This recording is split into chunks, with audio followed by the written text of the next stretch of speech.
എല്ലാ മാന്യ സ്നേഹിതർക്കും സ്നേഹവന്ദനങ്ങൾ. കഴിഞ്ഞ ദിവസം മറുനാടൻ മലയാളി ഒരു ആത്മഹത്യയുമായി ബന്ധപ്പെട്ട് 2 വീഡിയോകൾ ഇട്ടിരുന്നു. 2 എന്റെ ശ്രദ്ധയിൽപ്പെട്ടത്. അതിൽ കൂടുതൽ അദ്ദേഹം പബ്ലിഷ് ചെയ്തോ എന്ന് എനിക്കറിയില്ല. തൃശ്ശൂരിലാണെന്നാണ് എന്റെ ധാരണ. ഒരു കലാകാരന്റെ മരണവുമായി അല്ലെങ്കിൽ അദ്ദേഹത്തിന്റെ ആത്മഹത്യയുമായി ബന്ധപ്പെട്ട് ചില വെളിപ്പെടുത്തലുകളും ചില ഊഹാപോഹങ്ങളും അദ്ദേഹം മുൻപിലോട്ട് വച്ചിട്ടുണ്ട്. അപ്പോൾ ആ വിഷയത്തിൽ മറുനാടന്റെ ചില പരാമർശങ്ങളും ആ സംഭവത്തോട് ബന്ധപ്പെട്ട ചില ശബ്ദരേഖകളും ഒക്കെയാണ് നമ്മൾ കേട്ടത്. അനൂപ് എന്ന് പറയുന്ന ഒരു മനുഷ്യൻ, അദ്ദേഹം ഒരു നല്ല കലാകാരനാണെന്നും 5-ലധികം മ്യൂസിക് ഇൻസ്ട്രുമെന്റ്സ് കൈകാര്യം ചെയ്യാനുള്ള കഴിവുള്ളയാളാണ്, സംഗീതാധ്യാപകനാണ്, ഇംഗ്ലീഷ് കൈകാര്യം ചെയ്യാൻ നല്ല നൈപുണ്യമുള്ളയാളാണ്, ഇംഗ്ലീഷിലും അധ്യാപനമോ എന്തിനൊക്കെയുള്ള ശേഷിയുള്ള ഒരാളാണ് എന്ന് പറഞ്ഞാൽ സമസ്ത മേഖലകളിലും കഴിവും ശേഷിയും പ്രാപ്തിയും ഒക്കെ ഉള്ള ഒരു കലാകാരനായിരുന്നു എന്നാണ് ആ വീഡിയോകളിൽ നിന്ന് മനസ്സിലാക്കാൻ കഴിഞ്ഞത്. അദ്ദേഹം ആത്മഹത്യ ചെയ്തു. അപ്പൊ അദ്ദേഹത്തിന്റെ മറ്റു ചില ആൾക്കാരൊക്കെ സംസാരിക്കുകയാണ്. ആർക്കും അദ്ദേഹത്തെ വെറുക്കാനാവില്ല, ആർക്കും അദ്ദേഹത്തെ മറക്കാനാവില്ല. എല്ലാവർക്കും അദ്ദേഹം ഒരു ഉപകാരിയാണ്.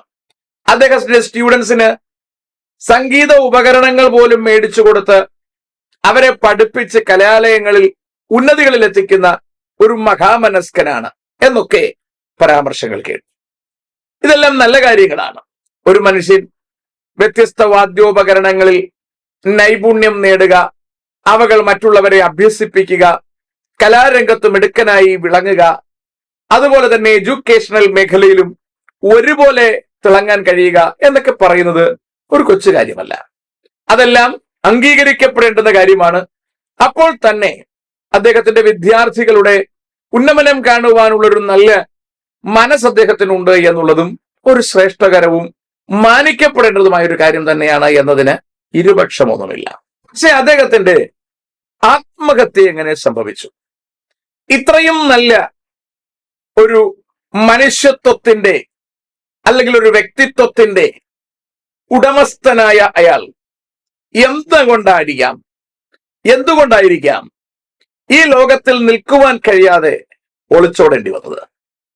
അതിനെക്കുറിച്ച് മറുനാടൻ ചില വിശദീകരണങ്ങൾ നൽകിയിരുന്നു. അതിനോട് ചേർന്നാണ് എനിക്ക് ചില കാര്യങ്ങൾ സംസാരിക്കാനുള്ളത്. അദ്ദേഹത്തിന്റെ ആത്മഹത്യാക്കുറിപ്പിൽ അദ്ദേഹം കുറിച്ചിരുന്നതിനെ കുറിച്ച് ഇങ്ങനെയാണ് പറയുന്നത്: എന്നോട് എല്ലാവരും ക്ഷമിക്കണം, എനിക്ക് നല്ലൊരു മകനാകുവാനോ നല്ലൊരു അപ്പനാകുവാനോ നല്ലൊരു ഭർത്താവാകുവാനോ കഴിഞ്ഞില്ല. എല്ലാവരോടും മാപ്പ് ചോദിച്ച് അദ്ദേഹം യാത്ര പോവുകയാണ്. നല്ലൊരു മകനോ നല്ലൊരു അപ്പനോ നല്ലൊരു ഹസ്ബൻഡോ ആകാൻ അദ്ദേഹത്തിന് കഴിഞ്ഞില്ല എന്ന് പറഞ്ഞാൽ അദ്ദേഹം അടിസ്ഥാനപരമായി ഒരു പരാജയമായിരുന്നു എന്ന് നമ്മൾ സമ്മതിക്കേണ്ടി വരും. കലയുടെ കണ്ണാടി വെച്ച് നോക്കുമ്പോൾ അദ്ദേഹം മികച്ചയാളായിരിക്കാം. സമൂഹത്തിലുള്ള ആൾക്കാരോട് ഇടപഴകുന്ന കാര്യത്തിൽ അയാൾ അഗ്രഗണ്യനായിരിക്കാം. പക്ഷേ കുടുംബത്തിൽ അയാൾ 100% പരാജയമാണ്. ഇതാണ് മിക്ക കലാകാരന്മാരുടെയും പ്രശ്നം.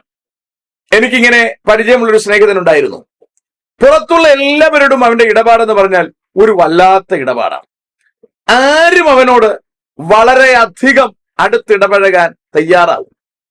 അതുപോലെ തന്നെ ആരുടെയും പോക്കറ്റിലിരിക്കുന്ന കാശ് അവന്റെ പോക്കറ്റിൽ കൊണ്ടുപോകാനുള്ള ശേഷിയും അവനുണ്ട്.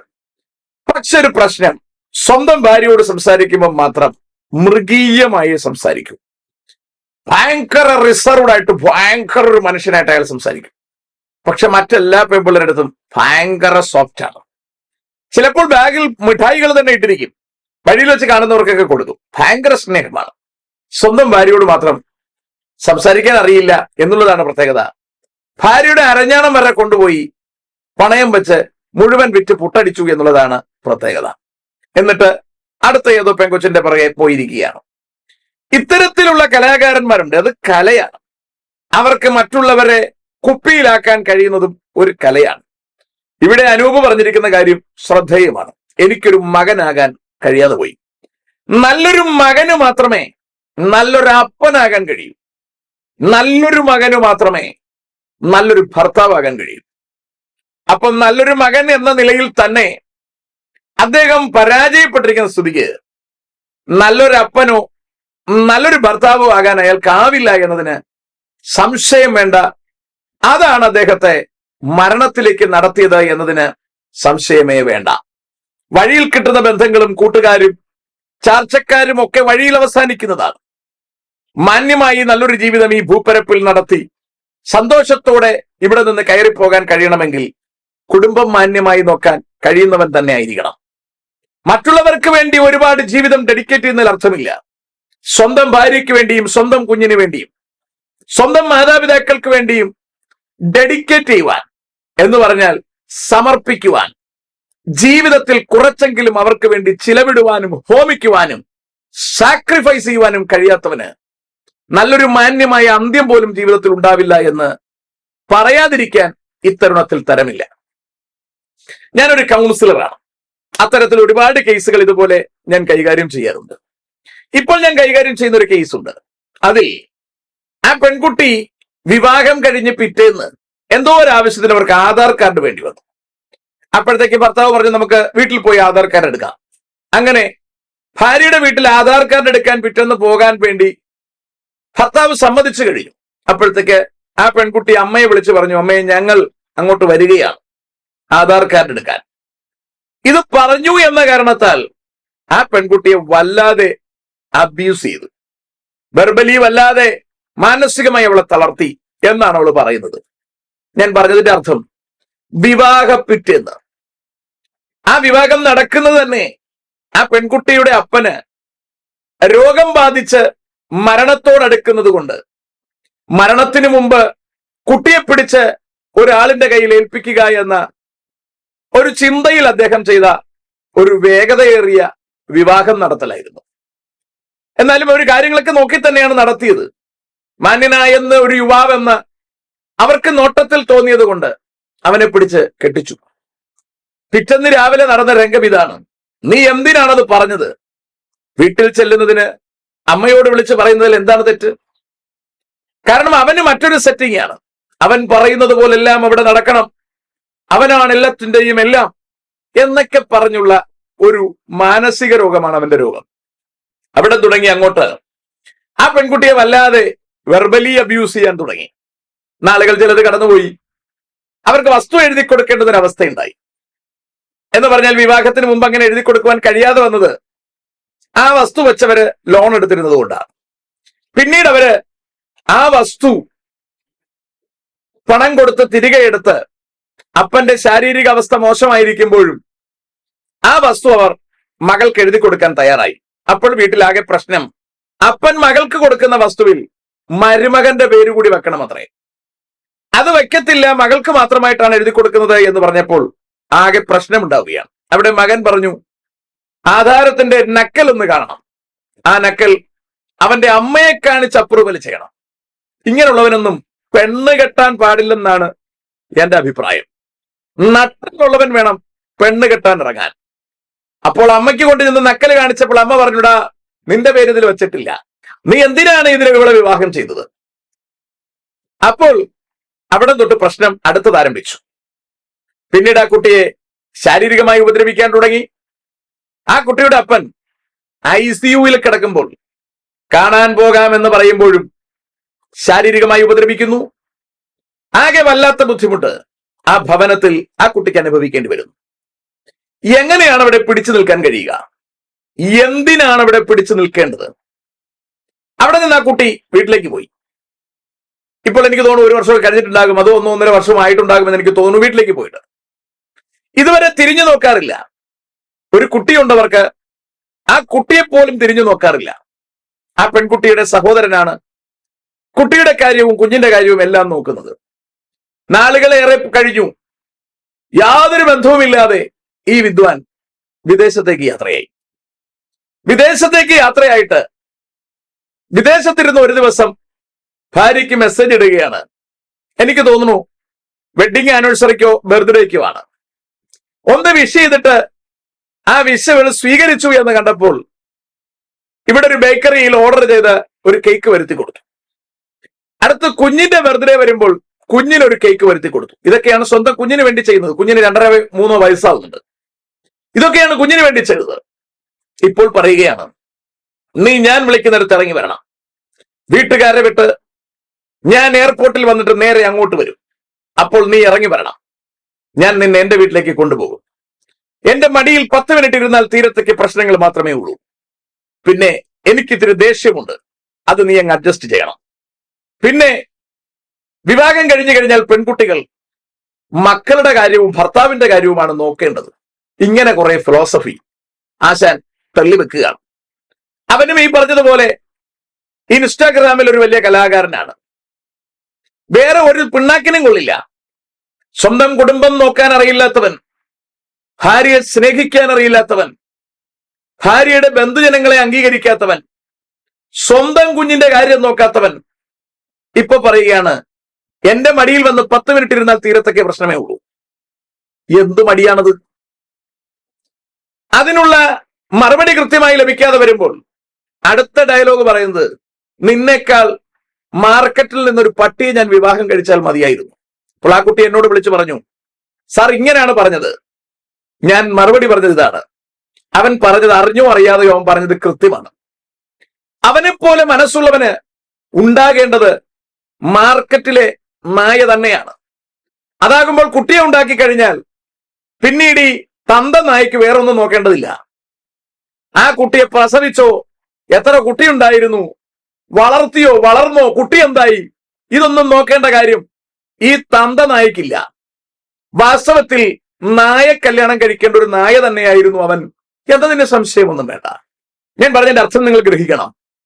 അപ്പോൾ ശരിക്കും പെൺകുട്ടിയെയും പെൺകുട്ടിയുടെ ബന്ധുജനങ്ങളെയും അൺപാർലമെന്ററിയായി സംസാരിക്കുകയും അമ്മാതിരി അവരോട് ഇടപെടുകയും മാന്യമല്ലാതെ ജീവിക്കുകയും യാതൊരു മൂല്യബോധവും ഇല്ലാത്തവൻ അവൻ പറയുന്നതനുസരിച്ച് ഭാര്യ തുള്ളുകയും ചെയ്യണം എന്ന് പറയുമ്പോൾ അമ്മാതിരി തുള്ളാൻ തയ്യാറാകാതെ വന്നാൽ, അത്തരത്തിലൊരുത്തൻ ആത്മഹത്യ ചെയ്താൽ എന്താണ് അതിന് മറുപടി പറയാൻ കഴിയുക? ഞാൻ ആ വിഷയത്തോട് സംബന്ധിച്ച് സംസാരിക്കുവാൻ പലരെയും പുറത്തുനിന്ന് ഏർപ്പാട് ചെയ്തു. ഞാൻ മനസ്സിലാക്കിയത് അവരെല്ലാവരും പറഞ്ഞത്, അയ്യോ അത് വളരെ നല്ല പയ്യനാണ്, അവന്റെ ചിരി എന്ത് നല്ലതെന്നറിയാവോ, അവന്റെ സംസാരം എന്ത് നല്ലതെന്നറിയാവോ, പക്ഷെ ഇന്റേണലി അവനൊരു ശവപ്പറമ്പാണ്. അതാണ് ഇവിടുത്തെ പ്രശ്നം. ഭാര്യയെ മുറിക്കകത്ത് തല്ലുന്നവൻ, മൃഗീയമായി ഉപദ്രവിക്കുന്നവൻ, അൺപാർലമെന്ററി ആയിട്ടുള്ള വാക്കുകൾ ഉപയോഗിക്കുന്നവൻ, അവൻ മറ്റാരോടും ലോകത്തിൽ സകലരോടും നല്ല വാക്ക് പറയുന്നു എന്ന് പറയുന്നതിൽ യാതൊരു അർത്ഥവുമില്ല. അതുപോലെ മറ്റൊരുപാട് കേസുകൾ ഞാനിപ്പോൾ കൈകാര്യം ചെയ്യുന്നുണ്ട്. മറ്റൊരു കേസ്, ഭർത്താവ് ഭാര്യയ്ക്ക് ചിലവിന് നന്നായി കൊടുക്കുന്നില്ല എന്ന കാരണത്താൽ ഭാര്യ ഭർത്താവിനെ വല്ലാതെ വെറുത്തിരിക്കുകയാണ്. ഇപ്പോൾ ചില മാസങ്ങളായിട്ട് അദ്ദേഹം കൊടുക്കുകയൊക്കെ ചെയ്യുന്നുണ്ട്, എനിക്ക് നന്നായിട്ട് അറിയാം.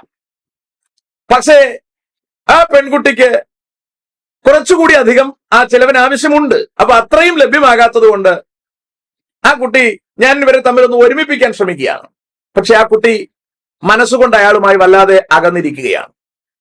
പണ്ടൊക്കെ ഉണ്ടായിരിക്കുന്ന പ്രയാസങ്ങൾ കാരണം, പ്രശ്നങ്ങൾ കാരണം ഇരുവരും വല്ലാതെ അകന്നിരിക്കുകയാണ്. അടുത്തു വരുവാൻ ചെറുക്കൻ തയ്യാറാണ്, പക്ഷെ പെൺകുട്ടി അതിനുള്ള മാനസികാവസ്ഥയിൽ എത്തിയിട്ടില്ല. അവൾ ഒറ്റ സ്റ്റാൻഡിൽ നിൽക്കുകയാണ്. അയാൾ മരിച്ചു എന്ന് ഞാൻ കരുതിക്കൊള്ളാം, പക്ഷേ എന്റെ ചിലവ് നടന്നു പോകണം.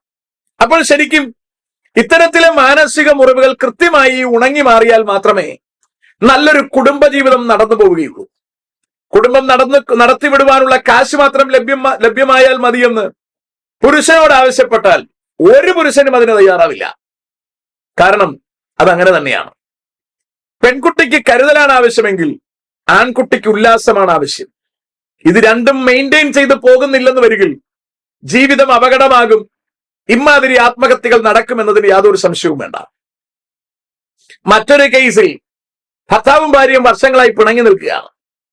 അപ്പൊ ഞാൻ കാര്യങ്ങൾ സംസാരിച്ച് സെറ്റിൽ ചെയ്ത് ഭർത്താവിനെയും ഭാര്യയും ഒരു വീടിലും ഒരു മുറിയിലുമാക്കി. പക്ഷേ ഇപ്പോഴും അവർ തമ്മിൽ അകൽച്ചയിലാണ്.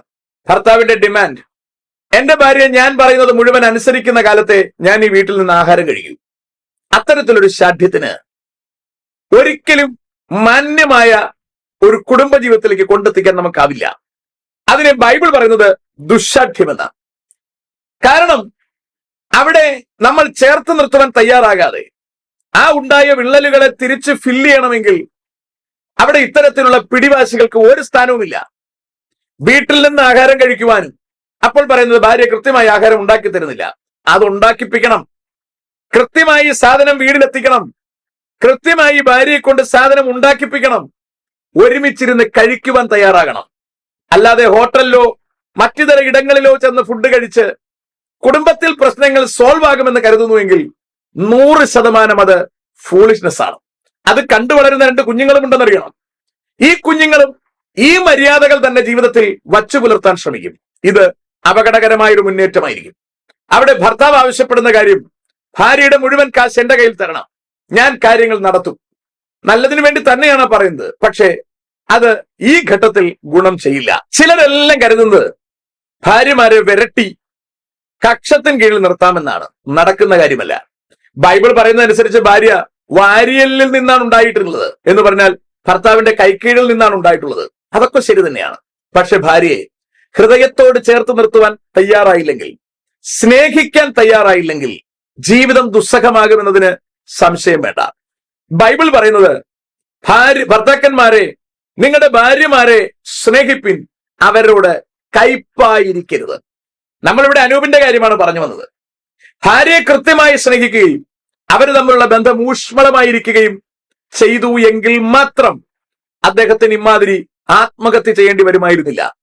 നല്ലൊരു കലാകാരനായിരിക്കാം, 5-ലധികം ഉപകരണങ്ങൾ ഉപയോഗിക്കാനുള്ള ശേഷി ഉണ്ടായിരിക്കാം. ഗിറ്റാറിന്റെയും വീണയുടെയും ഒക്കെ കമ്പികൾ നന്നായി ട്യൂൺ ചെയ്യാൻ അയാൾക്ക് കഴിയുമായിരിക്കാം. പക്ഷേ കുടുംബം നന്നായി ട്യൂൺ ചെയ്യാൻ അയാൾക്ക് കഴിയാതെ പോയി. അയാൾ അതുകൊണ്ടാണ് ആത്മഹത്യക്കുറിപ്പിൽ എഴുതിയത്, എനിക്കൊരു നല്ലൊരു മകനാകാൻ കഴിഞ്ഞില്ല, അപ്പനാവാൻ കഴിഞ്ഞില്ല, ഭർത്താവാൻ കഴിഞ്ഞില്ല. പിന്നെന്ത് പിണ്ണാക്കിനാണ് ഇയാളൊക്കെ ഈ ഭൂപരപ്പിൽ നിൽക്കുന്നത്? വിവാഹം കഴിച്ച വീട്ടിൽ അവിടെ അദ്ദേഹത്തിന്റെ വാർത്തയിൽ പറയുന്നത് കേട്ടു, അയാളും ഒരു മകനാണ് വീട്ടിൽ, ആ കല്യാണം കഴിച്ച പെൺകുട്ടി ഒരു മകളാണ് വീട്ടിൽ. അതെ, രണ്ടും ഓരോന്നായി ജനിച്ചു എന്ന് പറഞ്ഞിട്ട് യാതൊരു പ്രശ്നവുമില്ല. അവർ രണ്ടുപേരും ഒരു കുടുംബമായി മാറണം. മറുനാടൻ പറയുന്നത് കേട്ടു, പെൺകുട്ടികളെ കെട്ടിച്ചയച്ചാൽ അവരെ അങ്ങ് ഫ്രീ ആയിട്ട് വിട്ടേക്കണം, അവരുടെ പുറകെ നിൽക്കരുത്. അത് തെറ്റായൊരു ന്യായമാണ്. പെൺകുട്ടികളെ എന്നല്ല, ആൺകുട്ടികളെ വിവാഹം കഴിപ്പിക്കുമ്പോഴും അവരുടെ സ്വന്തം ഇഷ്ടത്തിന് ജീവിക്കാൻ അവരെ വിടണം. അവരുടെ ജീവിതത്തിലേക്ക്, അവരുടെ കുടുംബത്തിന്റെ സ്റ്റീറിംഗിലേക്ക് ചെറുക്കന്റെ മാതാപിതാക്കളോ പെൺകുട്ടിയുടെ മാതാപിതാക്കളോ വഴിയിൽ കണ്ടോണ്ട് നിൽക്കുന്നവന്മാരോ കൂട്ടുകാരോ ആരും തന്നെ അതിൽ കയറി പിടിക്കാൻ പാടില്ല. ആ സ്റ്റീറിംഗ് മുഴുവൻ കൺട്രോൾ ചെയ്യേണ്ടത് അവർ രണ്ടുപേരും ചേർന്ന് തന്നെയാണ്.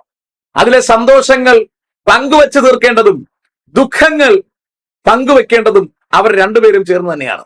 അവർ രണ്ടുപേർ തമ്മിലുള്ള ബന്ധം എവിടെ വിള്ളൽ വന്നാലും അത് വല്ലാത്ത പ്രതിസന്ധിക്ക് കാരണമാകുമെന്നതിന് സംശയം വേണ്ട. പെൺകുട്ടികളെ അവരുടെ ഇഷ്ടത്തിന് വിടുക എന്ന് പറയുമ്പോൾ അത് കേരളത്തിലെ കൾച്ചറാണ്. ആൺകുട്ടികളെയും അങ്ങനെ തന്നെ വിടണമെന്ന് ഞാൻ പറഞ്ഞുവല്ലോ. ബൈബിൾ ഇതിന് പറയുന്നത്, പുരുഷൻ അപ്പനെയും അമ്മയും വിട്ടുപിരിഞ്ഞ് ഭാര്യയോട് പറ്റിച്ചേരും. പെൺകുട്ടിയെ കുറിച്ച് പറയുന്നത്, അല്ലയോ കുമാരി, നോക്കുക, കേൾക്കുക, ചെവി ചായ്ക്ക, സ്വജനത്തെയും പിതൃഭവനത്തെയും മറക്ക, അപ്പോൾ രാജാവ് നിന്റെ സൗന്ദര്യത്തെ ആഗ്രഹിക്കും. എന്ന് പറഞ്ഞാൽ ചെറുക്കനും അപ്പനും അമ്മയും വിട്ടുപിരിയണം, പെൺകുട്ടിയും മാതാപിതാക്കളെ വിട്ടുപിരിയണം. മറക്കുക എന്നാണ് പറയുന്നത്. ഇവർ ഒന്നാവണം. അപ്പോഴും ഇവർ രണ്ടുപേരും ഒന്നാകുമ്പോഴും ഇവർ മറക്കാൻ പാടില്ലാത്തത് ഇവരുടെ മാതാപിതാക്കളെയാണ്. ഇവിടെയാണ് ഉത്തരവാദിത്വത്തിന്റെ പ്രത്യേകത. ഞാനൊരു മകനായിരിക്കുമ്പോൾ എനിക്ക് എന്റെ മാതാപിതാക്കളോട് മാത്രമേ ഉത്തരവാദിത്വമുള്ളൂ. അവരുടെ കൂടെ സമയം സ്പെൻഡ് ചെയ്താൽ മതി, അവരുടെ കാര്യം നോക്കിയാൽ മതി.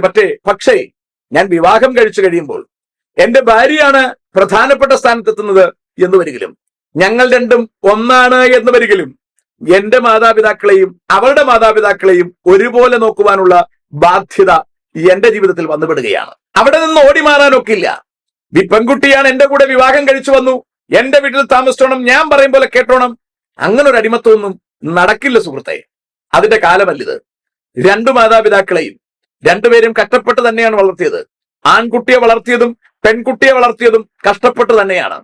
അവർക്ക് കൊടുത്തിരുന്ന സ്നേഹം മടക്കി കൊടുക്കേണ്ടുന്ന ഉത്തരവാദിത്വം ഈ കുട്ടികൾക്ക് തന്നെയാണ്. ഞാനിപ്പോൾ ഒരു കുടുംബസ്ഥനാണ്, ഒരു ഭർത്താവാണ്, അപ്പോൾ തന്നെ മകനാണ്, അപ്പോൾ തന്നെ ഞാൻ അപ്പനാണ്, അപ്പോൾ തന്നെ ഞാൻ പാസ്റ്ററാണ്, അപ്പോൾ തന്നെ കൗൺസിലറാണ്. ഒരുപാട് മേഖലകളിൽ ഞാൻ നിൽക്കുന്നുണ്ട്. ഞാനിപ്പോൾ ഒരു യൂട്യൂബറുമാണ്. യൂട്യൂബിൽ ഞാൻ അധികം വീഡിയോസ് ഇടാൻ ഇപ്പോൾ വരാതിരിക്കുന്നതിന് കാരണം എനിക്ക് ഇവർക്കെല്ലാം കൊടുക്കാനായിട്ട് സമയം ഒരുപാട് ആവശ്യമുണ്ട്. യൂട്യൂബിൽ സമയം ഇട്ടില്ലെന്നും പറഞ്ഞ് വലിയ നഷ്ടം എനിക്ക് സംഭവിക്കാനില്ല. പക്ഷേ എന്റെ മാതാപിതാക്കളോടൊത്ത് എനിക്ക് സമയം ചെലവഴിക്കേണ്ടി വരും. അവരെ ആശുപത്രികളിൽ കൊണ്ടുപോകണം, അവരുടെ കാര്യങ്ങൾ എനിക്ക് നോക്കണം, എന്റെ ഭാര്യയുടെ കാര്യം എനിക്ക് നോക്കണം, എന്റെ കുട്ടികളുടെ കാര്യം എനിക്ക് നോക്കണം, ഇപ്പോൾ എനിക്ക് ചർച്ചിന്റെ കാര്യം നോക്കണം. ഈ കാര്യങ്ങളെല്ലാം നോക്കിയിട്ട് മിച്ചം വരുന്ന സമയത്ത് മാത്രമേ എനിക്ക് യൂട്യൂബ് കാണുവാനും യൂട്യൂബിന് വേണ്ടി ഒരു വീഡിയോ ചിലപ്പോൾ ഇടുവാനും അതിന്റെ പുറകെ നടക്കുവാനും കഴിഞ്ഞെന്ന് വരികയുള്ളൂ. ഞാൻ പറഞ്ഞതിന്റെ അർത്ഥം, നമ്മൾ മറ്റുള്ളവർക്ക് വേണ്ടി സമയം ചെലവഴിക്കുവാൻ നിർബന്ധമായും തയ്യാറാകണം. അത് നമ്മുടെ ചുമതലയാണ്, അത് നമ്മുടെ കർത്തവ്യമാണ്. ഞാൻ എന്റെ ഇഷ്ടത്തിന് വേണ്ടി, എന്റെ ആസ്വാദ്യത്തിന് വേണ്ടി ജീവിക്കുന്നത് കൊണ്ട് അർത്ഥമില്ല. പ്രസംഗമാണ് എന്റെ ആസ്വാദ്യം, അതിനുവേണ്ടി എനിക്ക് വലിയ ഇൻട്രസ്റ്റ് ആണ്. പക്ഷേ എന്റെ കുടുംബവും ഞാൻ കളഞ്ഞ്, എന്റെ കുഞ്ഞുങ്ങളെയും ഞാൻ കളഞ്ഞ്, എന്റെ മാതാപിതാക്കളെയും നോക്കാതെ, മറ്റാർക്കും വേണ്ടി ചിലവഴിക്കേണ്ടുന്ന സമയം ചിലവഴിക്കാതെ, ഉത്തരവാദിത്വങ്ങൾ മറന്നുകൊണ്ട് ഞാൻ എന്റെ പ്രസംഗത്തിന്റെ പുറകെ നടന്നാൽ അതുകൊണ്ട് വലിയ ഗുണം ഉണ്ടാകുമെന്ന് എനിക്ക് തോന്നുന്നില്ല. ഞാൻ പറയുന്നതിന്റെ അർത്ഥം നിങ്ങൾക്ക് മനസ്സിലാകുന്നു എന്ന് ഞാൻ കരുതുന്നു. ശുശ്രൂഷകനെ കുറിച്ച് വിശുദ്ധ വേദ പുസ്തകം പറയുന്ന പരമപ്രധാനമായ കാര്യം, ആദ്യം സ്വന്തം കുടുംബത്തെ നന്നായി ഭരിക്കുന്നവനായിരിക്കണം എന്ന് പറഞ്ഞാൽ അവൻ അവന്റെ കാര്യം നോക്കാൻ ശേഷിയുള്ളവനായിരിക്കണം എന്നാണ് അതിന്റെ അർത്ഥം. അവൻ ഉത്തരവാദിത്തപ്പെട്ട കാര്യം ചെയ്യാൻ അവൻ കൃത്യതയുള്ളവനായിരിക്കണം എന്നാണ് അതിന്റെ അർത്ഥം. അതിനൊന്നും സമയമില്ലാതെ മുഴുവൻ സമയവും നാട് ഞരങ്ങി നടന്നിട്ട് ഞാനൊരു പരാജയമായിരുന്നു, ഞാനൊരു പരാജയപ്പെട്ട അപ്പനാണ്, ഞാനൊരു പരാജയപ്പെട്ട ഭർത്താവാണ്, ഞാനൊരു പരാജയപ്പെട്ട മകനാണ് എന്ന് പറഞ്ഞുകൊണ്ട് ഒരു കയറിക്കയറി തൂങ്ങാൻ ഏതവനും കഴിയും. അവനെ ഏൽപ്പിച്ച ഉത്തരവാദിത്വം ചെയ്യാൻ കഴിയണം. എന്നെ കേൾക്കുന്ന സുഹൃത്തുക്കളോട് എനിക്ക് പറയാനുള്ളത്, as a son or as A daughter, as A husband or A wife, താങ്കൾ താങ്കളുടെ ഉത്തരവാദിത്വം പൂർണ്ണമായി നിർവഹിക്കുന്നു എന്ന് നെഞ്ചത്ത് കൈവച്ച് പറയാൻ കഴിയുമോ? അത് പറയാൻ കഴിയണം. കുട്ടിയാണെങ്കിൽ കുട്ടിയുടെ ഉത്തരവാദിത്വം, വിദ്യാർത്ഥിയാണെങ്കിൽ വിദ്യാർത്ഥിയുടെ ഉത്തരവാദിത്വം, അധ്യാപകനാണെങ്കിൽ അധ്യാപകന്റെ ഉത്തരവാദിത്വം. ആസ് എ പ്രൊഫഷണലിസ്റ്റ് എന്റെ ഉത്തരവാദിത്വം ഞാൻ ചെയ്യുന്നു എന്ന് ഞാൻ ഉറപ്പോടെ പറയാൻ, നെഞ്ചത്ത് കൈവച്ച് പറയാൻ നമുക്ക് കഴിയണം. ഇല്ലെങ്കിൽ നമ്മുടെ ജീവിതം പരാജയം തന്നെയാണ്. ആത്മഹത്യ ചെയ്യുന്നില്ലെന്ന് പറഞ്ഞ് വലിയ വിജയമാണെന്നൊന്നും കരുതണ്ട. എങ്ങനെയെങ്കിലും ഞരങ്ങി തള്ളി തീർത്ത് ഈ ജീവിതം തീർക്കുന്നത് കൊണ്ട് പ്രത്യേകിച്ച് വലിയ കാര്യമൊന്നുമില്ല. ജീവിതത്തിൽ വിജയിക്കുവാൻ നമുക്ക് കഴിയണം. മകൻ എന്ന നിലയിൽ, മകൾ എന്ന നിലയിൽ, ഭർത്താവ് എന്ന നിലയിൽ, ഭാര്യ എന്ന നിലയിൽ, അപ്പൻ എന്ന നിലയിൽ, അമ്മ എന്ന നിലയിൽ എങ്കിലും ജീവിതത്തിൽ വിജയിക്കുവാൻ കഴിയണം. ഇവകൾ പോലും വിജയിക്കുവാൻ കഴിയാതെ ആത്മഹത്യ ചെയ്യുന്നവരെ ഓർത്ത് പരിതപിച്ചിരിക്കുന്നതിൽ ലജ്ജയില്ലേ എന്നാണ് എനിക്ക് ചോദിക്കാനുള്ളത്. നല്ല ഭംഗിയായി ജീവിതത്തിൽ ഉത്തരവാദിത്വങ്ങൾ ചെയ്യുന്ന ഒരുപാട് പേരുണ്ട്. ഏത് തിരക്കിന്റെ നടുവിലും അവരുടെ മാതാപിതാക്കളുടെ കൂടെ കുറച്ചു നേരം ചെലവഴിക്കുന്ന എത്രയോ സുഹൃത്തുക്കളുണ്ട്. കഴിഞ്ഞ ദിവസം ഞാനൊരു വീട്ടിൽ ചെന്നപ്പോൾ അവർ പറയുന്നത് കേട്ടു. ഞാൻ വീട് വെക്കാൻ തുടങ്ങിയപ്പോൾ എന്റെ അമ്മ മുകളിൽ നിന്ന് എന്റെ വീട് ഇങ്ങനെ നോക്കും, പണി തീരുന്നത്. വീടിന്റെ പണി തീർന്നിരുന്നെങ്കിൽ അവിടെ വന്ന് പാർക്കാമെന്ന് അവർ കരുതി അവരിങ്ങനെ സന്തോഷത്തോടെ നോക്കിക്കൊണ്ടിരിക്കും. അപ്പോഴവർ പറഞ്ഞത്, ഞങ്ങൾ വളരെ വേഗം വീട് വെച്ച് തീർത്തു. ഞാൻ ചോദിച്ചു, എന്നിട്ട് അവരെ കൊണ്ട് താമസിപ്പിക്കാൻ കഴിഞ്ഞു. 9 മാസം കൊണ്ട് താമസിപ്പിക്കാൻ കഴിഞ്ഞു. ഞാൻ ആ ഭർത്താവിന്റെയും ഭാര്യയുടെയും കണ്ണുകളിൽ മാറി മാറി നോക്കി. അവരുടെ കണ്ണുകൾ നിറഞ്ഞൊഴുകുകയാണ്. എന്ന് പറഞ്ഞാൽ അവർ ചെയ്തൊരു വലിയ ദൗത്യം. അവരുടെ മാതാപിതാക്കളെ അവരുടെ പുത്തൻ വീട്ടിൽ കൊണ്ട് 9 മാസം താമസിപ്പിക്കുവാൻ കഴിഞ്ഞു എന്നുള്ളത് ഒരു വലിയ സുഹൃതമായിട്ട് അവർ കണക്കാക്കുകയാണ്. അങ്ങനെ വേണം സുഹൃത്തുക്കളെ, അങ്ങനെ വേണം. ഞാൻ എന്റെ മാതാപിതാക്കളെ കൊണ്ട് താമസിപ്പിക്കാൻ ഞാൻ അമ്മാതിരി ആഗ്രഹിച്ചു. വീടിന്റെ പണി നടന്നു വരുമ്പോൾ അവരിൽ ഒരാൾ നഷ്ടപ്പെടുമെന്ന് എനിക്ക് തോന്നി. ഞാൻ വീട്ടിൽ പണിയുന്നവരോട് പറഞ്ഞു, വളരെ വേഗത്തിൽ പണിയണം, എനിക്ക് 1 മാസമെങ്കിലും എന്റെ മാതാപിതാക്കളെ കൊണ്ട് താമസിപ്പിക്കണം. ഇപ്പോൾ 4 വർഷത്തിലധികമായി എനിക്ക് അവരെ കൊണ്ട് താമസിപ്പിക്കാൻ കഴിഞ്ഞു. എന്റെ മമ്മിയെ കൊണ്ട് എനിക്ക് താമസിപ്പിക്കുവാനും അവരെ നന്നായി നോക്കുവാനും അവരെ യാത്ര അയക്കുവാനും എനിക്ക് കഴിഞ്ഞു. ഇതെല്ലാം ഒരു സുഹൃതമായി ഞാൻ കണക്കാക്കുന്നു. ഇപ്പോൾ ഞങ്ങളുടെ ചർച്ചിൽ വരുന്ന ഒരു അപ്പച്ചനുണ്ട്. അവർക്ക് പഞ്ചായത്തുകാർ വീട് വെച്ച് കൊടുക്കാമെന്ന് പറഞ്ഞ് 2 ഗഡു കൊടുത്തു. പണി പകുതി വഴിയിലെത്തി. പണി തീർക്കാൻ കഴിയുന്നില്ല. അവരൊരു പൊടി പിടിച്ച വീട്ടിൽ കിടക്കുകയാണ്, മാതാവും പിതാവും കൂടി. മാതാവിന് എപ്പോഴും ഓക്സിജൻ വേണ്ടി വരും. ഞാനൊരു ഓക്സിജൻ സിലിണ്ടർ അവർക്ക് കൊണ്ടുകൊടുത്തു. എന്നിട്ട് ആ വീട് പണിയുടെ കാശിന് വേണ്ടി കാത്തിരിക്കുകയാണ്, കാശ് വരുന്നില്ല. ഇപ്പോൾ ഞാൻ തന്നെ കാശ് മറിച്ച് ആ വീട് പണിയുവാനുള്ള ശ്രമത്തിലാണ്. അപ്പോഴാണ് കഴിഞ്ഞ ദിവസം അമ്മച്ചിക്ക് പിന്നെയും സുഖമില്ലാതായി. ഞാൻ വളരെ ടെൻഷനിലാണ്. കാരണം എത്രയും വേഗം ആ വീടൊന്ന് പൂശി അത്യാവശ്യം ഒന്ന് വെള്ളയടിച്ച് അവരെ ആ വീടിനകത്ത് പാർപ്പിക്കണം. വെറും 10 ദിവസമെങ്കിലും പാർപ്പിക്കാൻ കഴിഞ്ഞാൽ ഞാൻ കൃതാർത്ഥനായി. ഞാൻ പറഞ്ഞതിന്റെ അർത്ഥം, ആര് തന്നെ ആയാലും അവരുടെ ജീവിതത്തിന്റെ സായാഹ്നത്തിൽ ഒരു നല്ല വീട്ടിൽ കിടക്കാൻ അവർ ആഗ്രഹിച്ചു. ഉണ്ടായിരുന്ന പഴയ വീടെല്ലാം പൊളിച്ചു ദൂരെ കളഞ്ഞു. അത് പുതുക്കാൻ അവർ ശ്രമിക്കുമ്പോൾ നടക്കാതിരുന്നാൽ, അതിന് ഞാനൊരു സപ്പോർട്ട് കൊടുത്താൽ 10 ദിവസം പുതിയ വീട്ടിനകത്ത് കിടന്ന് ആശ്വാസത്തോടെ കണ്ണടയ്ക്കുവാൻ അവർക്ക് കഴിഞ്ഞാൽ ഉണ്ടാകുന്ന ഒരു സന്തോഷമുണ്ടല്ലോ, ആ സന്തോഷമാണ് നമ്മുടെ ജീവിതത്തെ അനുഗ്രഹമാക്കുന്നത് എന്ന് വിശ്വസിക്കുന്നയാളാണ് ഞാൻ. ഞാൻ പറഞ്ഞു വരുന്നതിന്റെ അർത്ഥം, ജീവിതത്തിൽ മറ്റുള്ളവർക്ക് തണലാകുവാൻ നമുക്ക് കഴിയണം. നമ്മുടെ ഉത്തരവാദിത്വങ്ങൾ ചെയ്യാൻ നമുക്ക് കഴിയണം. കൂട്ടുത്തരവാദിത്വങ്ങൾ ചെയ്യാൻ നമുക്ക് കഴിയണം. അല്ലാതെ ജീവിതത്തിൽ കുറെ ഇങ്ങനെ ആടിയും പാടിയും നടന്നിട്ട് നമുക്കിഷ്ടമുള്ളതൊക്കെ ചെയ്തുകൊണ്ട് നടന്നിട്ട് ജീവിതത്തിന്റെ സായാഹ്നത്തിൽ ഞാനൊരു പരാജയമായിരുന്നു എന്ന് പറയുന്നതിൽ യാതൊരു അർത്ഥവുമില്ല. എന്നെ വേദനിപ്പിച്ചത് മറുനാടനിൽ മറ്റൊരു ശബ്ദരേഖ കൂടി വന്നു. ഒരപ്പച്ചൻ പറയുകയാണ്, നന്നായി ജീവിച്ചാൽ നമ്മൾ ഒറ്റപ്പെട്ടു പോകും, എല്ലാവരും നമ്മളെ തള്ളിക്കളയും, നല്ലതായി ജീവിക്കാതിരിക്കുന്നതാണ് നല്ലത്. എനിക്ക് പറയാനുള്ളത്, പുറം മോടിയിൽ നല്ലതായി ജീവിക്കുന്നതിൽ യാതൊരു അർത്ഥവുമില്ല. ഉള്ളിന്റെ അകം കൂടി നന്നായിരിക്കണം. പുറം മോടിയിൽ നന്നായി ജീവിച്ചാൽ നമ്മൾ ഒറ്റപ്പെട്ട് നശിച്ചു പോകുമെന്നതിന് സംശയം വേണ്ട.